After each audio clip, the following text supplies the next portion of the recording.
Hello, good evening everyone. Welcome back to my channel, guys. Again, I'm continue with the 10th class chemistry lectures. These lectures are based on NCERT and CBSE pattern that I already told you. Guys, last video lecture में मैंने आप लोगों के साथ discuss किया था what are chemical reactions and chemical reaction of the magnesium ribbon.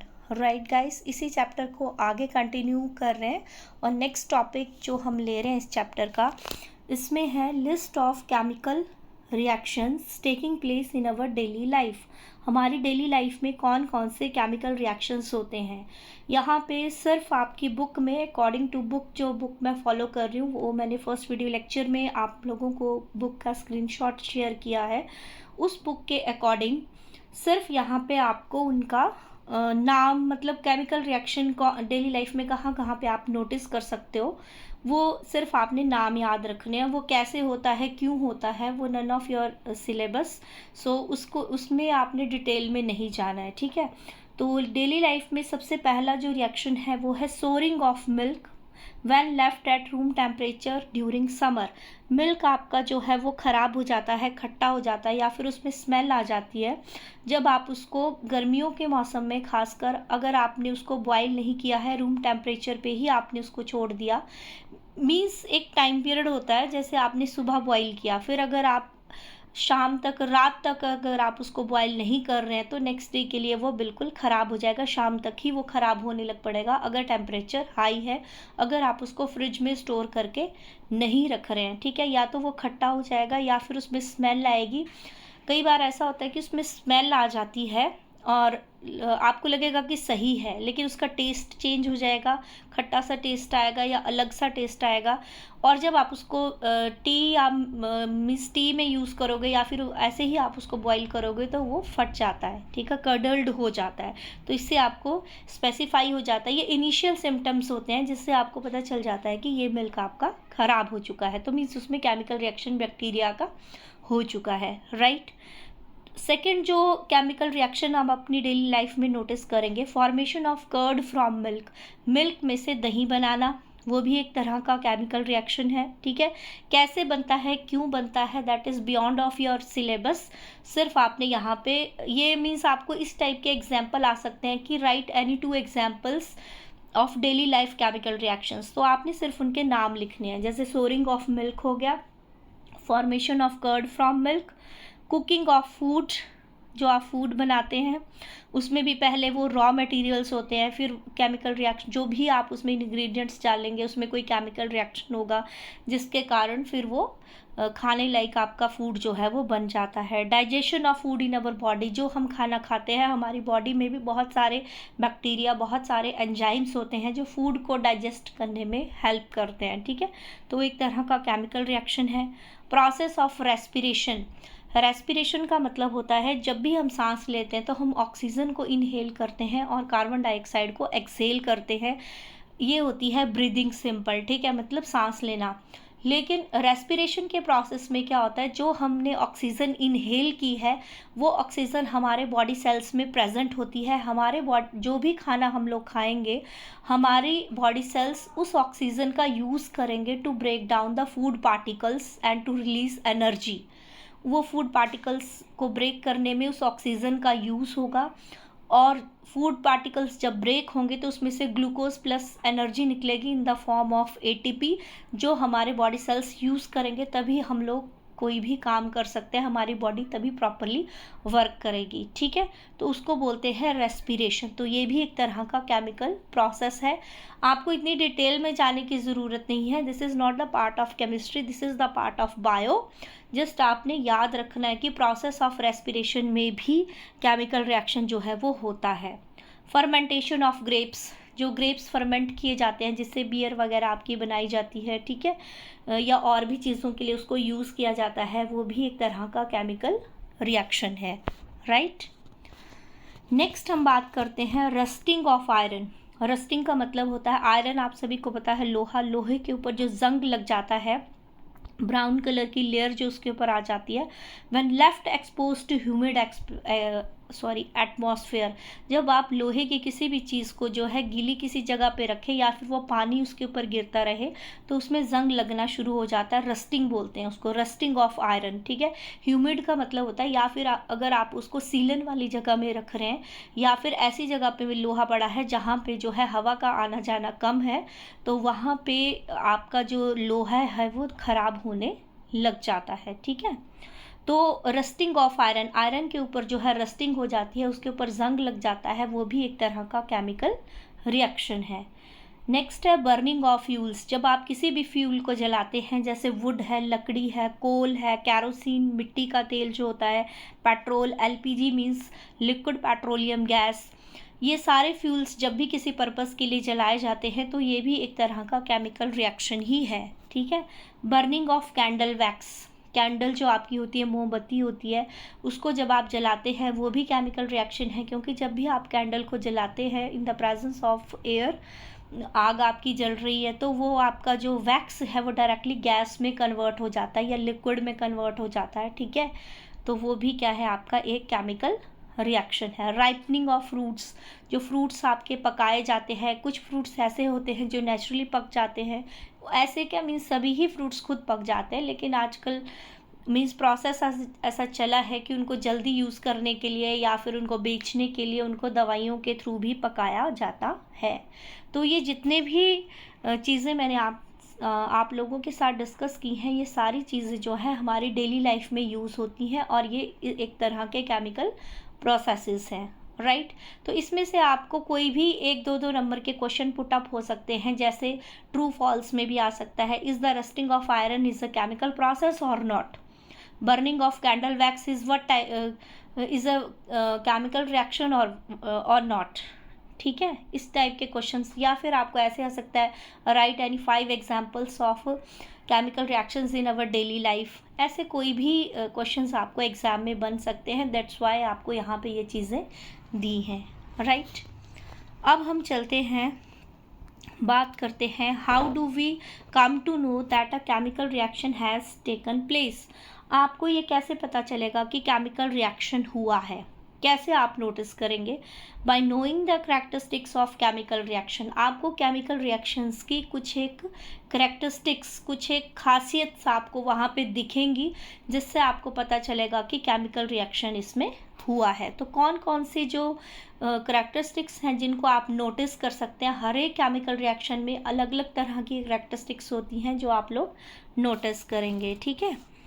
तो वो कौन कौन सी करैक्टरिस्टिक्स हैं, चलिए उन पे देखते हैं। सबसे पहले हम बात करते हैं करैक्टरिस्टिक्स ऑफ, यहाँ पे गाइस गलती से 2 बार ऑफ टाइप हो गया है, anyway, chemical reactions, evolution of gas. कुछ केमिकल रिएक्शंस ऐसे होते हैं जिसमें गैस रिलीज होती है।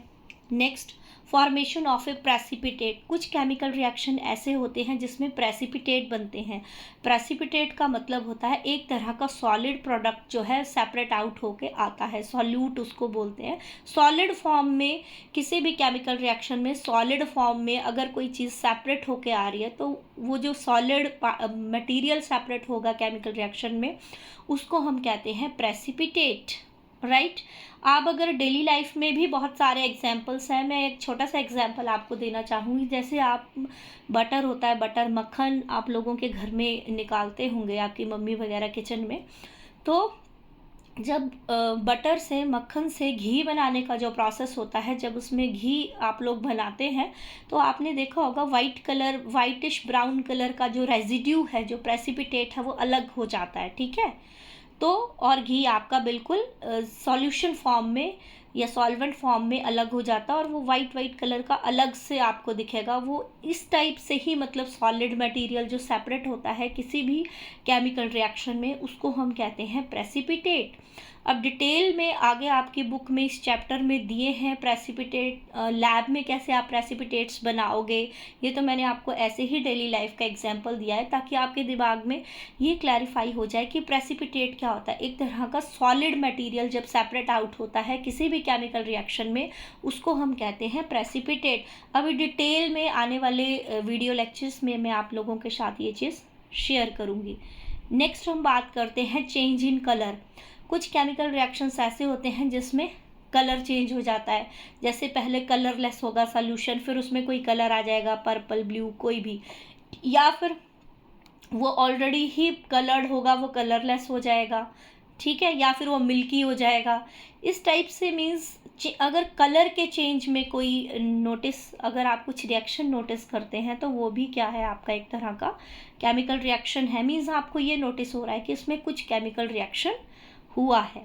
चेंज इन टेम्परेचर, पहले वो चीज़ कोल्ड थी, फिर हॉट हो गई, ठीक है, तब भी आपको नोटिस हो गया कि इसमें कुछ टेम्परेचर मीन्स इंक्रीज डिक्रीज हो रहा है, तब भी आप नोटिस कर पाएंगे कि इसमें कोई रिएक्शन हो चुका है।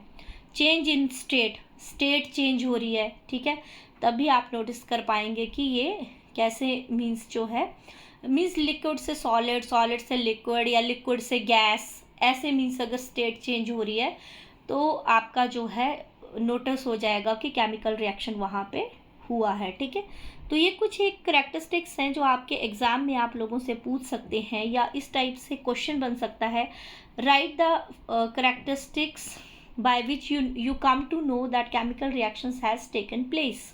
या तो इनके नाम लिखने को आएंगे आपको, अगर 2 मार्क्स में आता है तो सिर्फ आप नाम लिख सकते हैं। Evolution of gas, formation of precipitate, change in colour, change in temperature, change in state, etcetera, ठीक है।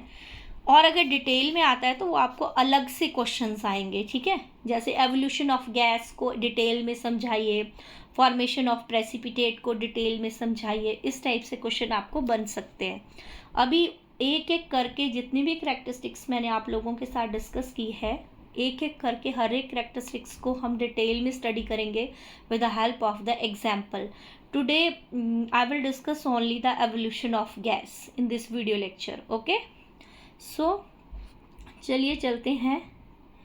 Evolution of gas in following examples. Evolution का मतलब होता है गैस निकल रही है, कोई केमिकल रिएक्शन हो रहा है जिसमें गैस प्रोड्यूस हो रही है, तो वो कैसे आप किसी केमिकल रिएक्शन से उस चीज़ को दिखाएंगे। तो यहाँ पे एक एक्सपेरिमेंट किया गया है आपकी बुक में, experiment to show chemical reaction of zinc granules with dilute sulphuric acid. Zinc के ग्रैन्यूल्स हैं जिसमें डाइल्यूट सल्फ्यूरिक एसिड को ऐड किया जाता है, तो कौन सी गैस निकलती है वो यहाँ पे हम लोग पढ़ेंगे। First of all you come to know what is granules. Granules क्या होते हैं? ग्रैन्यूल्स होते हैं सॉलिड पार्टिकल के छोटे छोटे टुकड़े, उसको कहते हैं ग्रैन्यूल्स। जैसे मैं आपको सबसे बेस्ट एग्जांपल जो आपकी डेली लाइफ में देना चाहूँगी, जैसे साबूदाना या सागूदाना जो भी आप लोग बोलते हैं, आपने देखा होगा वाइट कलर का जो फास्ट वगैरह करते हैं तो उसमें वो बनते हैं, इस टाइप से वाइट कलर के छोटे छोटे ग्रैन्यूल्स होते हैं वाइट कलर के। साबूदाना या साबूदाना, आई डोंट नो एग्जैक्टली आपकी लैंग्वेज में क्या बोला जाता है। हमारी लैंग्वेज में साबूदाना, यहाँ पे मीन्स जहाँ पे हम लोग रह रहे हैं वहाँ पे साबूदाना भी बोलते हैं। जो भी आप लोग बोलते हैं, वाइट कलर के होते हैं ना छोटे छोटे ग्रैन्यूल, जिसकी खीर बनाई जाती है मीठी, या फिर कई लोग उसकी खिचड़ी भी खाते हैं। तो आपने देखा होगा उसके छोटे छोटे वाइट कलर के बॉल्स होते हैं, सॉलिड बॉल्स होते हैं, ठीक है। तो वो होते हैं ग्रैन्यूल्स। क्या बोलेंगे उसको? ग्रैन्यूल्स बोलेंगे, ठीक है। इस टाइप से आप चीनी का भी एग्जाम्पल ले सकते हैं। कुछ चीनी ऐसी होती है जो बिल्कुल ही बारीक होती है, उसको तो मैं नहीं कहूँगी, लेकिन जो आजकल चीनी के भी क्यूब्स, चीनी आज की सल्फ़र फ्री चीनी जो आ रही है आपकी, उसमें आपने देखा होगा इस तरह से रेक्टेंगुलर या क्यूबिक शेप के बड़े बड़े क्यूब्स की फॉर्म में आ रही है चीनी के, जो छोटे छोटे टुकड़े आते हैं, ठीक है। तो वो भी क्या है? ग्रैन्यूल्स। मीन्स सॉलिड मटेरियल लेकिन छोटे छोटे टुकड़ों में आपके पास सॉलिड मटेरियल है, उसको हम कहते हैं ग्रैन्यूल्स। तो इसी तरह से जिंक के भी छोटे छोटे टुकड़े होंगे, ग्रैन्यूल्स उसको कहेंगे। उसमें जब आप डाइल्यूट सल्फ्यूरिक एसिड को डालेंगे तो क्या होगा, ठीक है। तो वो यहाँ पे हम लोग अभी डिस्कस करेंगे। क्लियर? तो सबसे पहले प्रोसीजर को शुरू करने से पहले you should know what are ingredients we use in this chemical reaction. Ingredients means कौन कौन सी चीज़ें आप लोग यूज़ करोगे। सबसे पहले obviously we have zinc granules and dilute sulphuric acid. एक होता है कंसनट्रेटेड सल्फ्यूरिक एसिड, एक होता है डाइल्यूट। डाइल्यूट का जो इफेक्ट होगा वो थोड़ा धीरे होगा, कंसनट्रेट होगा जिसमें बिल्कुल भी मीन्स बहुत ही एक तो गाढ़ा होगा, उसमें वाटर का जरा भी बिल्कुल भी कहीं पे या कोई भी मटेरियल जो है उसके इफ़ेक्ट को मीन्स मीन्स आप ये बोल सकते हैं कि कंसनट्रेटेड जो सोल्यूशन होगा उसका जो इफ़ेक्ट होगा वो ज़्यादा स्ट्रॉन्ग होगा और डाइल्यूट का जो इफ़ेक्ट होगा वो कम होगा, मीन्स वो डाइल्यूटेड फॉर्म में होगा, ठीक है। जैसे आपके पास प्योर मिल्क होता है, डायरेक्टली आपने गाय से दूध लिया, वो हो गया कंसनट्रेटेड। जब आप उसमें पानी ऐड कर रहे हैं वो हो गया डाइल्यूट। क्या हो गया? वो डाइल्यूट हो गया। तो इसी तरह से एसिड्स होते हैं, अगर डाइल्यूट है एसिड तो उसका इफेक्ट थोड़ा कम रहेगा, अगर कंसनट्रेटेड है तो उसका इफेक्ट थोड़ा ज़्यादा रहेगा। तो here in this reaction we use the dilute sulphuric acid, right. तो प्रोसीजर करना क्या है आपको, प्रोसीजर यहाँ पे एक्सप्लेन किया है। Take some zinc granules in a conical flask और टेस्ट ट्यूब।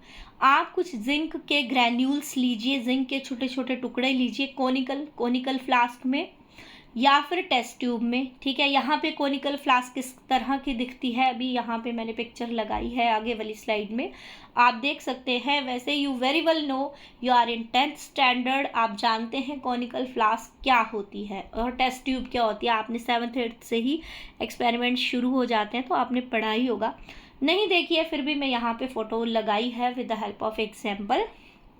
तो फर्स्ट स्टेप समझ आ गया, आपको जिंक ग्रैन्यूल्स लेने हैं कोनिकल फ्लास्क या फिर टेस्ट ट्यूब में, टेस्ट ट्यूब में भी ले सकते हैं, कोनिकल फ्लास्क में भी ले सकते हैं। Add dilute sulphuric acid over zinc granules. आपने एक खाली जो है टेस्ट ट्यूब ली या फिर आपने कोनिकल फ्लास्क ली, उस कोनिकल फ्लास्क में आपने जिंक के ग्रैन्यूल्स को, फ्लास्क आपकी बिल्कुल ड्राई होनी चाहिए, उसमें कोई भी ड्रॉपलेट किसी एसिड या फिर पानी की नहीं होनी चाहिए, बिल्कुल क्लीन होनी चाहिए, बिल्कुल ड्राई होनी चाहिए। उसमें आपने जिंक ग्रैन्यूल्स को ऐड करना है। जिंक ग्रैन्यूल्स ऐड करने के बाद आपने ऊपर से थोड़ा थोड़ा करके डाइल्यूट सल्फ्यूरिक एसिड को ड्रॉप बाय ड्रॉप ऐड करना है, ठीक है। ये नहीं कि एक साथ पूरा सल्फ्यूरिक एसिड डाल दिया, धीरे धीरे थोड़ा थोड़ा आपने ऐड करना है। We will see the bubbles of hydrogen gas being formed around zinc granules. यहाँ पे ये चीज़ इम्पॉर्टेंट है कि कौन सी गैस प्रोड्यूस होती है, evolution of which gas when you add dilute sulfuric acid to zinc granules, the evolution of hydrogen gas. कौन सी गैस इवॉल्व होगी guys? Evolution of hydrogen gas, ठीक है, समझ आ गया। अब यहाँ पे एक तो इससे हमें पता चल गया हाइड्रोजन गैस इवॉल्व हो रही है। अब कैरेक्टरिस्टिक्स नोटिस करेंगे, कैसे पता चलेगा? If we touch the conical flask with our hand we will find that it is somewhat hot. जब आप कॉनिकल फ्लास्क को बाहर से अंदर, ये नहीं कि अंदर हाथ डिप कर दिया, ऐसा नहीं करना है, आपका हाथ जल सकता है because you are dealing with the acids, चाहे वो डाइल्यूट हो चाहे कंसनट्रेटेड हो, both are harmful for us. So आपने कॉनिकल फ्लास्क को उसके सरफेस से बाहर से टच करके देखना है तो वो हॉट, आपको गर्म लगेगी जब वो रिएक्शन हो चुका होगा। So the change in temperature, पहली प्रॉपर्टी तो हमने नोट की evolution of gas, gas evolve हुई, कौन सी गैस? Hydrogen gas. And second property हमने या सेकंड कैरेक्टरिस्टिक्स हमने नोटिस की, चेंज इन टेम्परेचर, पहले वो ठंडा था कॉनिकल फ्लास्क, अब वो गर्म हो गया। दो कैरेक्टरिस्टिक्स से हमें पता चल गया कि केमिकल रिएक्शन हो चुका है। Rise in temperature also occurs in this chemical reaction. So by knowing the two important characteristics of this reaction, we very well know that the chemical reaction has taken place, right? Now note यहाँ पे और एक चीज़, अच्छा ये आपको clear हो गया।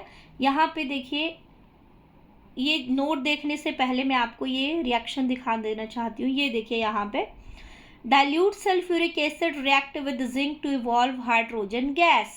Dilute, ये देखिए यहाँ पे, ये आपने जिंक ग्रैन्यूल्स लिए हैं, ठीक है, डाइल्यूट सल्फ्यूरिक एसिड आप धीरे धीरे ऐड कर रहे हैं, तो यहाँ पे आप ये नोटिस कर रहे हैं bubbles of hydrogen gas, hydrogen gas के बबल्स बन रहे हैं, क्योंकि जब भी किसी चीज़ में गैस होती है तो बबल्स की फॉर्म में नोटिस होती है। और ये आपकी जो है कॉनिकल फ्लास्क है। जैसे अब अगर आप बेस्ट एग्जांपल लेना चाहते हैं, जो कोल्ड ड्रिंक आप लोग पीते हैं उसमें भी गैस होती है, जब आप ढक्कन खोलेंगे आवाज़ आती है, और दूसरा जब आप उसको हल्का सा शेक करेंगे तो एकदम से बबल्स ऊपर उठ के आपके बाहर की तरफ आते हैं। और अगर आप और अच्छे से नोटिस करना चाहते हैं तो आप थोड़ा सा सॉल्ट कोल्ड ड्रिंक में डाल के देखिए, पूरा आपका जो गैस होगा वो बाहर बबल्स की फॉर्म में कोल्ड ड्रिंक के साथ बाहर आ जाएगा, ठीक है। तो इससे आपको बबल्स बन जाते हैं ना, शेक करोगे आप उसके टॉप पे, उसकी बॉटल की रिम पे आपको बबल्स दिखेंगे, पता चल जाता है कि इसमें गैस भरी हुई है, राइट। तो इस एग्जाम्पल से आपको क्लियर हो गया। अब हम यहाँ पे नोट में जो चीज़ मैं आप लोगों के साथ डिस्कस करूँगी, नोट में कुछ नहीं, एक रिएक्शन और दिया है जो आपको 1 नंबर के क्वेश्चन में बन सकता है। When magnesium react with dilute acids like HCl, HCl मतलब हाइड्रोक्लोरिक एसिड, जब मैग्नीशियम को आप डाइल्यूट एसिड्स के साथ रिएक्ट करोगे और डाइल्यूट सल्फ्यूरिक एसिड के साथ रिएक्ट करोगे, even then hydrogen gas is evolved, तब भी आपके पास जो है हाइड्रोजन गैस प्रोड्यूस होती है या हाइड्रोजन गैस की प्रोडक्शन होती है। तो यहाँ पे ये 2-3 टाइप के क्वेश्चन बनेंगे। एक तो जिंक ग्रैन्यूल्स का डाइल्यूट सल्फ्यूरिक एसिड के साथ, दूसरा है अगर मैग्नीशियम जो है हाइड्रोक्लोरिक एसिड के साथ रिएक्ट होता है, डाइल्यूट हाइड्रोक्लोरिक एसिड के साथ, तब भी हाइड्रोजन गैस इवॉल्व होगी। अगर मैग्नीशियम जो है आपका डाइल्यूट सल्फ्यूरिक एसिड के साथ रिएक्ट होता है, तब भी आपके पास एवोल्यूशन ऑफ हाइड्रोजन गैस होगी। तो इससे 1-2 नंबर के क्वेश्चन, अगर बड़ा क्वेश्चन आएगा आपको तो जिंक ग्रैन्यूल्स के साथ आएगा, अलॉन्ग विद द डायग्राम आपको एक्सप्लेन करना है। शॉर्ट में आपको मार्क्स क्वेश्चंस आ सकते हैं, मैग्नीशियम इसके साथ रिएक्ट होगा तो क्या होगा, हाइड्रोक्लोरिक एसिड के साथ रिएक्ट होगा तो क्या होगा, तो आपने सिंपल आंसर लिखना है एवोल्यूशन ऑफ हाइड्रोजन गैस। अगर मैग्नीशियम जो है डाइल्यूट सल्फ्यूरिक एसिड के साथ रिएक्ट होगा तो क्या होगा, तो आप सिंपली इसका आंसर लिखोगे evolution of hydrogen gas, right. यहाँ पे सिर्फ आपको 1 मार्क में ही ये वाला नोट में जो मैंने चीज़ें दी हैं ये सिर्फ आपको 1 मार्क्स में आएंगी, और अगर 2 to 5 मार्क्स में आएगा तो आपको आएगा जिंक ग्रैन्यूल्स और डाइल्यूट सल्फ्यूरिक एसिड का रिएक्शन, और जिसमें आपको क्या करना है, एक तो इंग्रेडिएंट्स लिखने हैं, फिर आपको जो है प्रोसीजर पूरा बताना है, साथ में आपको ये डायग्राम भी वहाँ पे बनाना पड़ेगा, तो ही आपको फुल मार्क्स मिलेंगे। क्लियर हो गया। और एक चीज़ यहाँ पे और है, देखिए एक और 1 मार्क का क्वेश्चन है, which gas produced when sodium carbonate react with dilute hydrochloric acid. अगर सोडियम कार्बोनेट जो है डाइल्यूट हाइड्रोक्लोरिक एसिड के साथ HCl के साथ रिएक्ट करता है तो कौन सी गैस निकलती है, evolution of carbon dioxide gas, ठीक है। इस तरह से 1-1 नंबर के क्वेश्चन आपको बन सकते हैं, राइट। क्लियर हो गया गाइस। तो आज के लिए इतना ही। अगर आपको इस वीडियो लेक्चर में कोई क्वेरीज हैं, अभी जो इस वीडियो लेक्चर में मैंने आप लोगों के साथ डिस्कस किया है कैरेक्टरिस्टिक्स ऑफ केमिकल रिएक्शंस, उसमें जस्ट हमने फर्स्ट वाला डिस्कस किया है with the help of example, evolution of gas वाला टॉपिक, ठीक है।